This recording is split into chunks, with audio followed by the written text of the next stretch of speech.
স্বাধীনতার চেতনার নামে অন্য দেশের কাছে আমাদের দেশ হিজরা দেওয়া নয়, বলেছেন জামায়াতের আমির।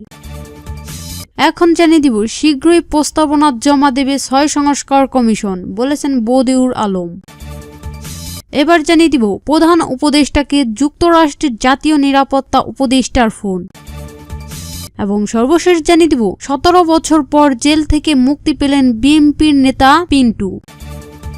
এতক্ষণ শুনছিলেন সংবাদ শিরোনাম, এখন শুনবেন বিস্তারিত। স্বাধীনতার চেতনার নামে অন্য দেশের কাছে আমাদের দেশ হিজরা দেওয়া নয়, বলেছেন জামায়াতের আমির। মুক্তিযুদ্ধের চেতনার নামে জাতিকে মুখোমুখি করে রাখা হয়েছিল বলে মন্তব্য করেছেন জামায়াতের ইসলামীর আমির শফিকুর রহমান। তিনি বলেছেন, স্বাধীনতার চেতনার নামে অন্য দেশের কাছে আমাদের দেশ হিজরা দেওয়া নয়। সোমবার রাত 10টার দিকে রংপুরের পাগলাপীরের জামায়াতে এক পথসভায় প্রধান অতিথির বক্তব্যে শফিকুর রহমান এসব কথা বলেন। উত্তরবঙ্গ সফর উপলক্ষে সোমবার রাত 8:30টার দিকে সৈয়দপুর বিমানবন্দরে যান জামায়াতের আমির। পথে রংপুরের পাগলাপীর পথসভায় বক্তব্য দেন তিনি। শফিকুর রহমান বলেন, মুক্তিযুদ্ধের চেতনার নামে জাতিকে মুখোমুখি করে রাখা হয়েছিল। বলা হয়েছিল একদল স্বাধীনতার পক্ষে, আরেক দল বিপক্ষে। পক্ষের যে দলটি, তারা স্লোগান দিয়ে মানুষকে ঘোষণা শোষণ করে। তারা কার্যত এ দেশকে অন্য দেশের হাতে হিজরা দিয়ে রাখছে।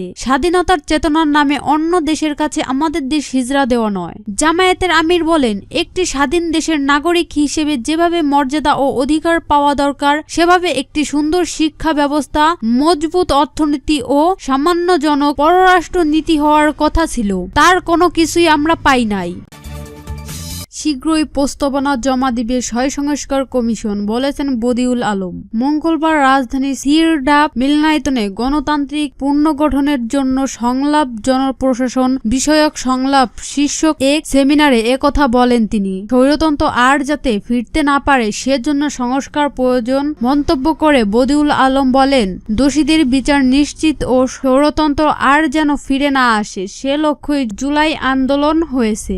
আর এ সংস্কারগুলো যদি হয়, তবে সেই লক্ষ্য বাস্তবায়ন হবে। সরকারের কাছে আমরা আমাদের প্রস্তাব দেব, তারা যদি সেগুলোকে ঠিকভাবে কাজে লাগায়, তাহলে লক্ষ্য বাস্তবায়ন হবে। সংস্কারের প্রস্তাব পাওয়ার পর বল অন্যদের কোর্টে চলে যাবে। এরপর মূল কাজ সরকার, নির্বাচন কমিশন ও রাজনৈতিক দলের, বলেন তিনি। জনগণের স্বার্থে জনগণের প্রশাসনের কাজ করা উচিত মন্তব্য করে নিশ্চয়ই সংস্কার কমিশনের প্রধান বলেন, জনপ্রশাসন জনগণের প্রশাসন হওয়া উচিত ছিল, কিন্তু দুর্ভাগ্যবশত তা হয়ে ওঠেনি। জনপ্রশাসনের উচিত জনগণের স্বার্থের কাজ করা। তবে 53 বছরেও সেটি বাস্তবায়ন হয়নি। জনপ্রশাসন এখন ব্রিটিশ নিয়মেই চলছে, যেমন গার্ড অফ অনার দেওয়া, কোনো উদ্ধত কর্মকর্তা গেলে তার জন্য আচার অনুষ্ঠান আয়োজন করা।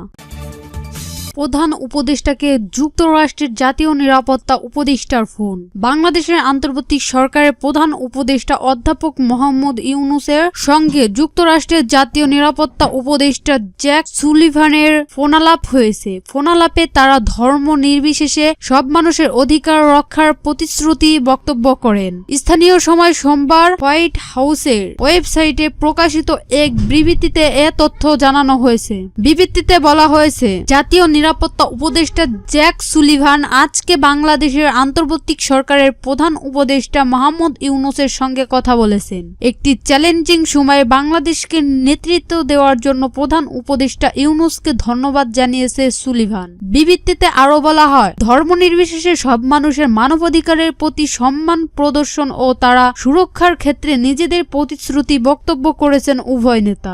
একটি সমৃদ্ধ, স্থিতিশীল ও গণতান্ত্রিক বাংলাদেশের জন্য যুক্তরাষ্ট্রের সমর্থন পূর্ণবক্ত করেছে জ্যাক সুলিভান। বাংলাদেশ যেসব চ্যালেঞ্জের মুখোমুখি হবে, সেগুলো মোকাবেলার যুক্তরাষ্ট্রের অব্যাহত সমর্থনের কথা উল্লেখ করেন তিনি।